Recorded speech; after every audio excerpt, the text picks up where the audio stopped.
Un divorcio siempre es una situación traumática para los hijos.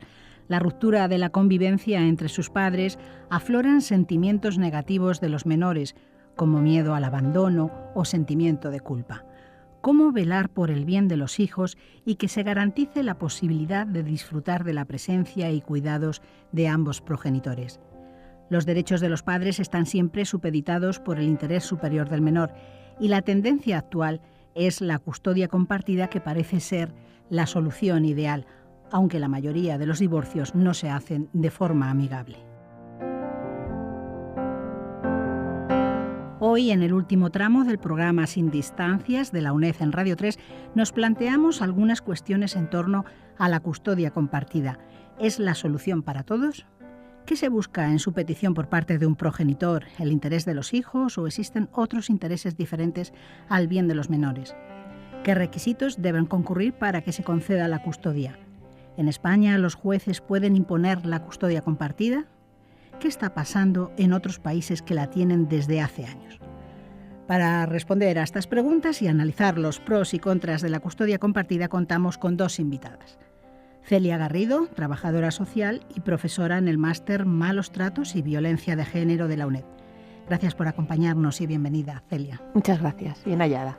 Teresa Sansegundo, directora del máster y profesora de Derecho Civil. Además, es la directora del Centro de Estudios de Género de la UNED. Gracias, Teresa, por compartir estos minutos con nosotros. Buenos días.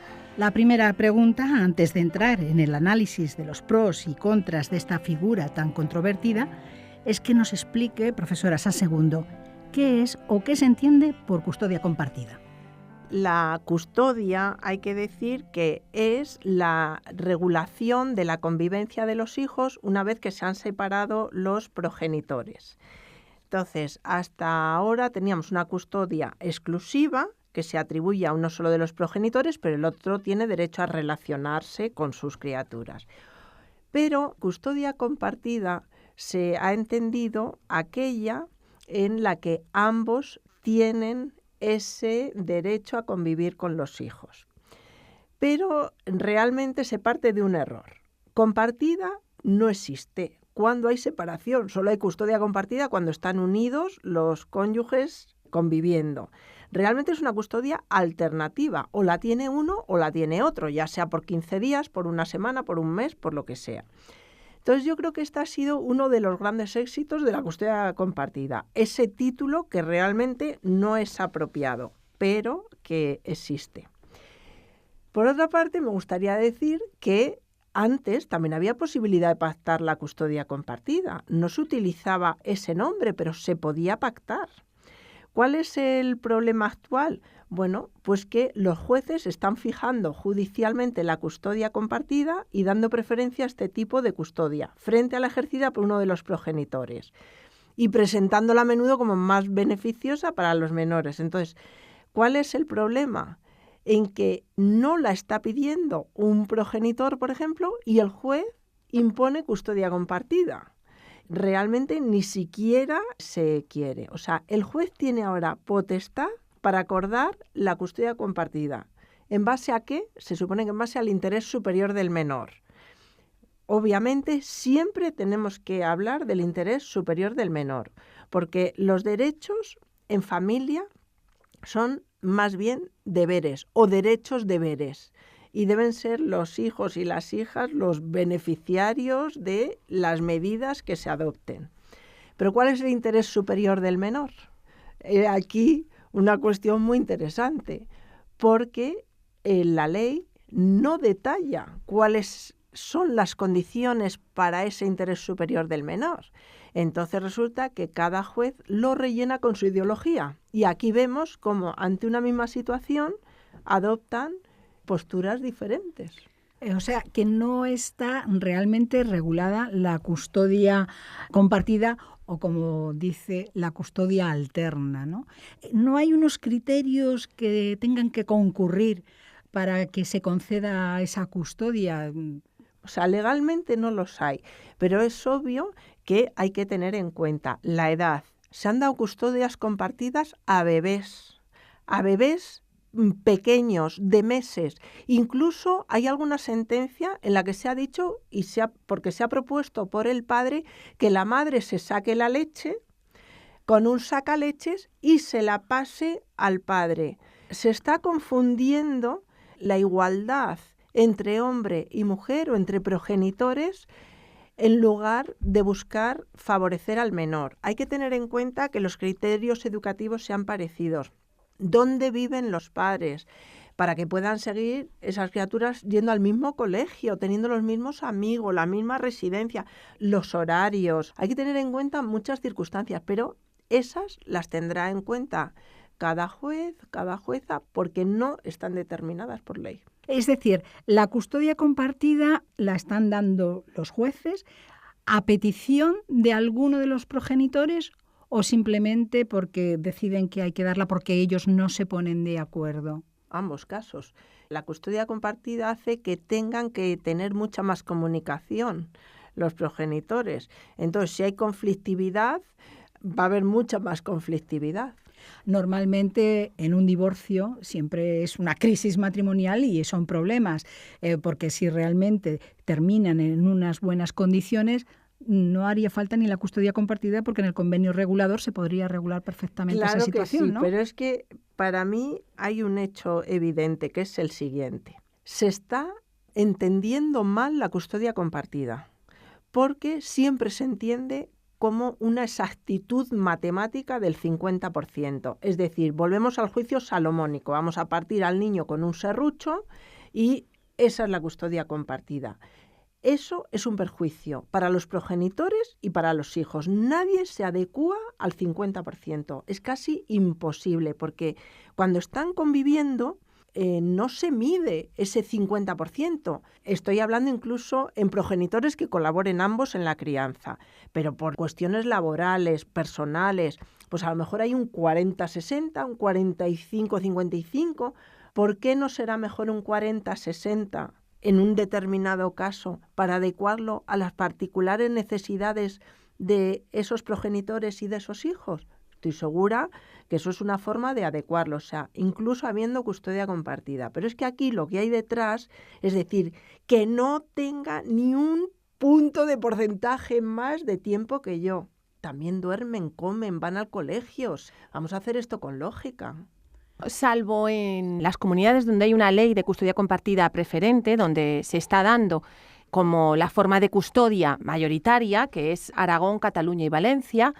En el resto del Estado español lo que tiene que haber es un informe de Fiscalía en el que se apoye el juez para determinar qué tipo de custodia conviene en ese caso. Y el informe, pues supongo que se hará estudiando cada caso en concreto, ¿no? De forma que tendría que hacerse muy adaptado y en el resto del Estado tiene que ser a petición de los dos progenitores. Sí, pero el informe del juez ya ni siquiera es preceptivo. El informe del fiscal. Del fiscal. Sí, efectivamente. Ya ha habido alguna sentencia del Tribunal Superior que dice que no es preceptivo, que un juez puede decidir sin tener en cuenta el informe de fiscalía, del fiscal. De manera que nos encontramos con situaciones muy variopintas. Yo creo que es muy interesante que veamos un poco la evolución histórica, ¿no? Porque en este momento se habla de custodia compartida cuando hasta hace no mucho lo más habitual era la custodia preferente hacia la madre, era lo más habitual. ¿Qué es lo que ha pasado, no? Somos una excepción, está pasando en el resto del mundo, ¿cómo es la evolución? Pues no somos una excepción. Y si miramos a otros países, sobre todo Estados Unidos, que es quien empieza con esta modalidad de custodia, podemos entender qué es lo que ha ido pasando, ¿no? La custodia compartida va unida, estrechamente ligada a la aparición de los movimientos por la igualdad, curiosamente, y va muy ligada a que no se necesita en el divorcio aportar motivos para el divorcio. ¿Y por qué no se necesita? Pues precisamente porque durante todo ese tiempo en el que se trabaja la igualdad se ve que no hay por qué dar una justificación para el divorcio, simplemente no se quieren divorciar y se divorcian. No hay que explicar no hay que culpabilizar a nadie. Pero ¿qué es lo que pasa con esto? Lo que pasa es que cuando estamos hablando de igualdad en la crianza, de coparentalidad, de corresponsabilidad, cuando estamos hablando de todo esto, aparecen movimientos de hombres que empiezan a reclamar que si somos tan iguales, vamos a hacerlo también en la custodia, ¿no? Pero ¿qué es lo que hay realmente detrás de esto? Hay realmente una necesidad de criar mejor a los hijos, hay un convencimiento de esos padres de que es la mejor manera de criar a los hijos. Bueno, pues no necesariamente, ¿no? ¿Qué es lo que ha pasado? Pues, por ejemplo, en Estados Unidos, Australia copió bastante el modelo de Estados Unidos en cuanto a custodia compartida.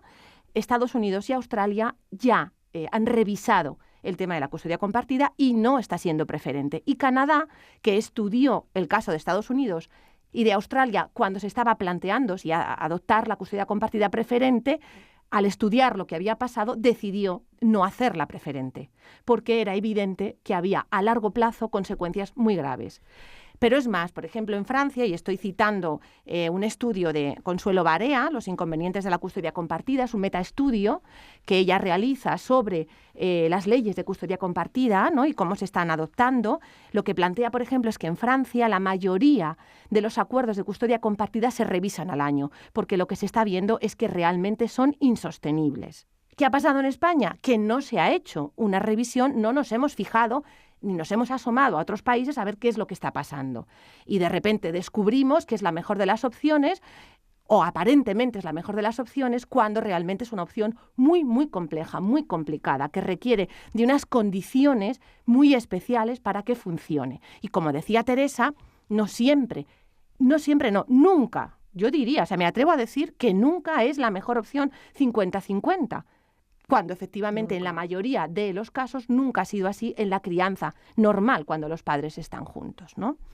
Entonces yo creo que es muy interesante que tengamos en cuenta esto, cómo es la evolución, porque entendemos qué es lo que ha ido pasando. Pero la figura de la custodia compartida es reciente también en nuestra legislación, ¿no? Por eso en nuestra sociedad. Por eso tenemos que mirar a otros países, porque nos llevan una ventaja. Entonces, por eso Estados Unidos, Australia, Canadá, que llevan más años, es importante ver los efectos, porque claro, esto es como la educación, los efectos a corto plazo, que es en lo que se está fijando España, es fácil de ver. ¿Cuál es el problema?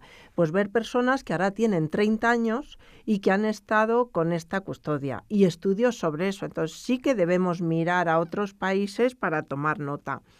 Y luego es que en esta confusión de la igualdad, a mí me parece maravilloso que padres que se han implicado en la crianza y educación de los hijos, lógicamente, quieran seguir teniendo contacto y seguir participando en esa crianza y en esa educación.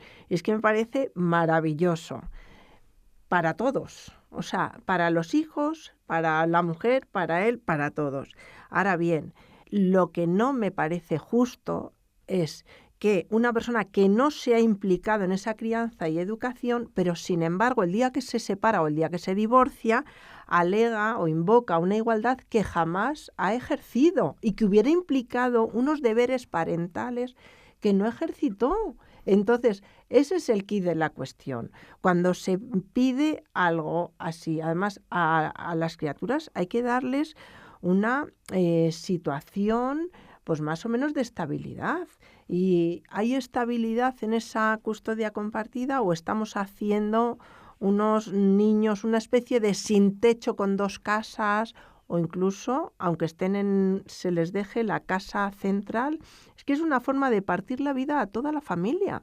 O sea, es que los progenitores no se pueden apuntar a una clase, a una actividad deportiva, no, porque tienen eso, una semana, 15 días. ¿No sería más lógico arbitrar otro sistema?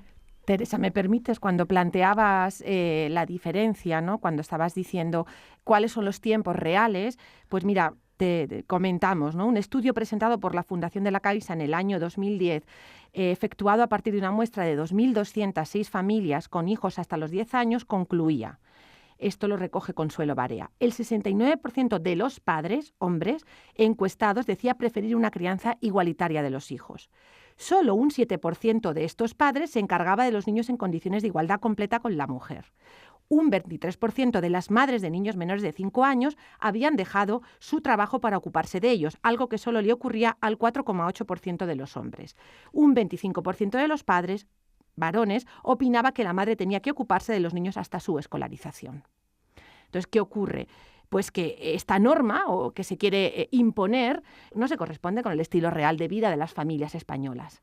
Y sin embargo, hay grupos de presión de padres, de hombres, que lo que plantean es que esta es la cuestión ideal. O sea, esto va a ser así. Y si no ha sido antes, va a ser después. Pero va a ser después ¿a costa de qué? Porque conocemos muchos casos en los que se está concediendo la custodia compartida al padre porque el padre plantea o muestra unas condiciones que lo facilitan. ¿Y cuáles son las condiciones? Normalmente que hay una mujer, o bien sea la abuela o la nueva pareja, que es la que se va a encargar realmente de los hijos. Pero ellos no piden más reducción de jornada, no piden un trabajo a tiempo parcial para la crianza de los hijos. Ellos mantienen su trabajo de la misma manera y se apoyan en otras mujeres normalmente para continuar con la custodia compartida. De forma que vemos que estamos intentando hacer la casa o empezar la casa por el tejado. Entendemos que a largo plazo y cuando realmente hay una situación de igualdad real entre hombres y mujeres, esto podría ser bastante natural, ¿no? Y se podría entender y se podría organizar de una forma pues con poco conflicto. Pero en este momento no es así. En este momento todavía la sociedad hoy adjudica a la madre la tarea de crianza y al padre la tarea de proveedor, ¿no? No solo de proveedor económico, sino también de autoridad. Es el que decide en última instancia, ¿no? Y entonces, hasta que eso no revierta o hasta que eso no esté subvertido y podamos cambiarlo, realmente intentar imponerlo implica que hay un perjuicio para la madre que ha sido la encargada de la crianza hasta ese momento en mayor parte, y también para los hijos, que de repente se ven en una situación realmente kafkiana, ¿no? Porque no se está realmente viendo el interés superior del menor, sino que en este caso estamos viendo el interés superior del progenitor. Es el que se está primando más que el interés superior del menor. Hay que cuestionarse dos cosas evidentes cuando se pide una custodia compartida. En primer lugar, si se hace por el interés superior del menor, pero siempre suele haber detrás dos aspectos, desgraciadamente, de carácter económico: la vivienda y la pensión. Muchas veces la custodia compartida esconde un no querer pagar pensión y la vivienda. Entonces yo creo que aquí tendríamos que tomar nota de lo que manda la Asociación Nacional de Jueces de Familia y Juventud de Estados Unidos, que dice que antes de establecer una custodia compartida, ordena a los jueces que hagan un historial lo más completo posible y que tengan en cuenta las siguientes circunstancias: ¿qué progenitor ha cuidado y se ha hecho responsable del día a día antes de la separación? Lo que comentaba Celia Garrido. Preguntar quién va a cuidar al niño, el progenitor, una cuidadora, un familiar. ¿Tienen ambos las mismas habilidades parentales? ¿Son respetuosos con las necesidades de los hijos e hijas? ¿Ha habido denuncias de malos tratos? ¿Por qué? ¿El hecho de tener dos casas diferentes es en interés del menor, el que éste carezca de una casa base? ¿El acuerdo sobre la custodia elimina o rebaja la manutención del niño? Y es que las respuestas a estas preguntas van a constituir serios indicadores para averiguar la intención de por qué se está pidiendo esa custodia y adoptar la mejor solución para esos menores. Sin embargo, lo que ocurre cuando hay leyes de custodia compartida preceptiva como la de Aragón es que hay una consideración en realidad que trasciende a esto que estamos planteando, ¿no? Y entonces lo que la ley, por ejemplo, en su exposición de motivos dice, la ley de Aragón, es que la custodia compartida se acepta mayoritariamente como un sistema progresista que fomenta la corresponsabilidad de los padres en el ejercicio de su autoridad familiar en el marco de una sociedad avanzada, que promueve la igualdad de ambos sexos en todos los sectores y en la que el desarrollo profesional de la mujer y el deseo de los hombres de una mayor implicación en el ámbito familiar imponen un cambio en el esquema tradicional de atribuir la custodia en exclusiva a la madre. La custodia compartida favorece la distribución igualitaria de los roles sociales entre hombres y mujeres. Esto es, en teoría, lo que se fomenta. ¿Qué es lo que está pasando en la práctica? ¿Es realmente esto? ¿Estamos realmente favoreciendo la distribución igualitaria de los roles cuando hacemos esto?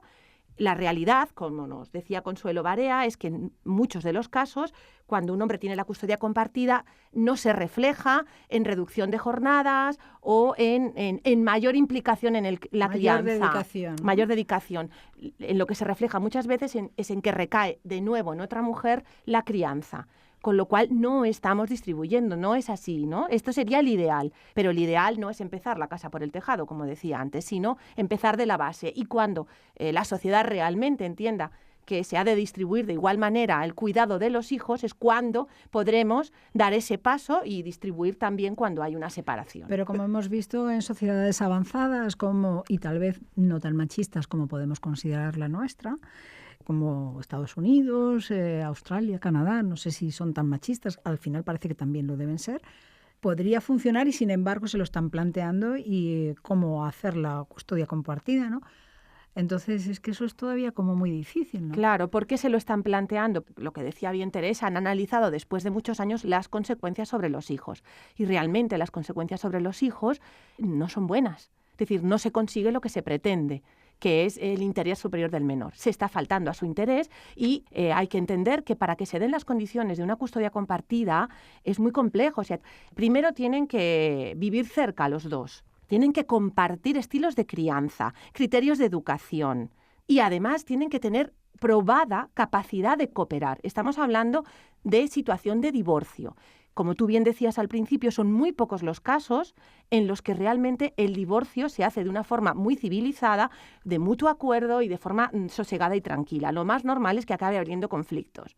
Aunque no haya violencia, el conflicto está ahí. Con un conflicto no podemos hablar de custodia compartida, porque va a impedir que haya una comunicación fluida y que haya un acuerdo entre las partes. Cuando decía Teresa que es una custodia alternativa, en parte sí, pero para tomar decisiones importantes los dos tienen que estar de acuerdo y eso es muy, muy complejo. Siempre tienen que estar de acuerdo. Si no siempre estás de acuerdo en una relación normal donde no hay conflicto y estás conviviendo, imaginémonos cómo se van a poner siempre de acuerdo en una relación en la que hay un conflicto. Es muy, muy complicado. Entonces, estamos haciendo un ideal cuando el ideal no existe. No solo no existe, sino que la realidad de las separaciones en este país es que en un porcentaje muy alto son conflictivas y acaban en juzgado porque no son capaces de llegar a acuerdos. Si a eso añadimos que se impone una custodia compartida cuando muchas veces uno de los progenitores ni siquiera la busca o la quiere, realmente estamos añadiendo o echando más leña al fuego, con lo cual no estamos facilitando ni estamos mirando el interés superior del menor. Estamos haciendo otra cosa.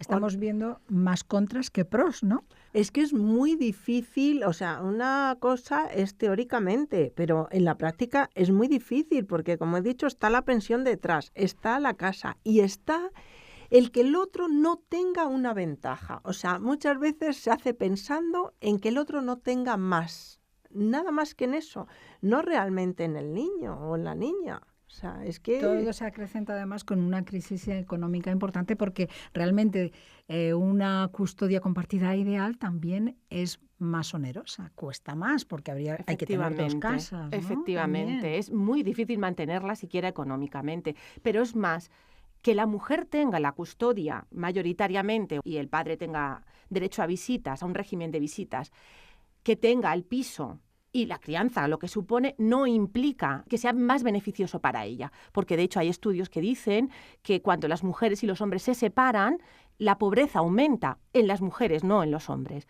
¿Por qué? Porque ellas tienen que condicionar todo su desarrollo laboral o todas sus posibilidades de trabajo a la crianza, con lo cual eso restringe mucho sus posibilidades de desarrollo.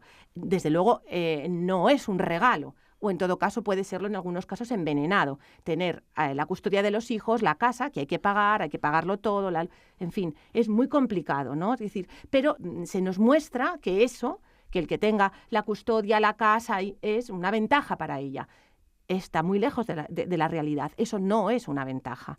Podría ser una ventaja en casos muy concretos en los que hay económicamente, bueno... Sí, pero también hay padres que se tienen que ir de la casa, no tienen tampoco medios y al final tienen que volver también a veces a casa de los padres. Efectivamente. Porque mantener también a su familia, porque además está implicado realmente, porque quiere a sus hijos, también tienen derechos y deberes los padres y las madres, vamos a hablar aquí en ese sentido, padres y madres.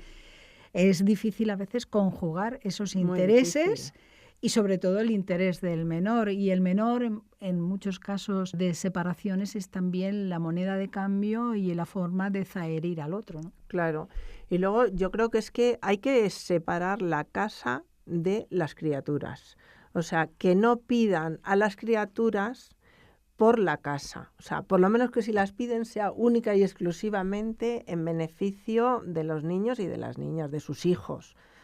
¿Podemos decir algo en pro de la custodia compartida, profesora Sansegundo? Yo creo que la custodia compartida, pero con una flexibilidad que no se está dando. Es decir, me da igual que se llame compartida que se llame exclusiva, porque también una custodia exclusiva, que la tenga uno de los progenitores, si el otro tiene fines de semana, si tiene días en medio de la semana, si tiene vacaciones, a lo mejor da más estabilidad a esos niños, que tienen una casa base, no se les priva de una casa base, sino que tienen una casa base y saben que entre semana están ahí, aunque les toca el martes o el miércoles con su padre. Yo creo que hay que arbitrarlo desde un punto de vista lógico, no salomónicamente. Y el juez que toma esa decisión de dar una custodia compartida, a lo mejor en contra de los dos progenitores, ¿tiene en cuenta la opinión del menor? ¿O depende de la edad? Debería escucharse a los menores, no se les escucha. El Código Civil dice en varios de sus preceptos que se oirá a partir de los 12 años y a los menores cuando lo considere conveniente el juez. Yo creo que los jueces deberían escuchar siempre a los menores porque no están vinculados. O sea, no están vinculados por la opinión de esos menores, pero siempre va a aportar datos. ¿Por qué no se les escucha?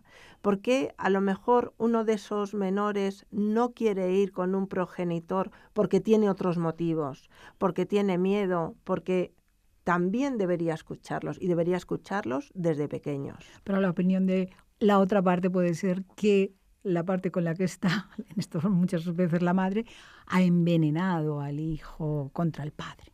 Ya, pero también ocurre a la inversa, porque es que, por desgracia, se manipula mucho a las criaturas, muchísimo. Padres y madres, no nos vamos a engañar en una situación de divorcio. Pero bueno, hay grados también. También hay psicólogos y psicólogas que pueden evaluar esa manipulación. Celia, ya lo último porque tenemos que ir cerrando. Sí, no, yo cuando nos preguntabas algún beneficio de la custodia compartida, soy partidaria igual que Teresa, de que la custodia esté en manos de la persona que ha ejercido la crianza desde el principio, que mayor tiempo ha pasado con los hijos y con las hijas, y que se estipule un régimen de visitas lo más amplio y extenso posible. ¿Para qué? También para implicar al otro progenitor en la crianza, que a lo mejor ha estado muy ausente de ella y ahora se va a implicar más. Me parece perfecto. Pero no podemos forzar la crianza o que se implique en la crianza cuando no lo ha hecho previamente. Esto es un proceso paulatino.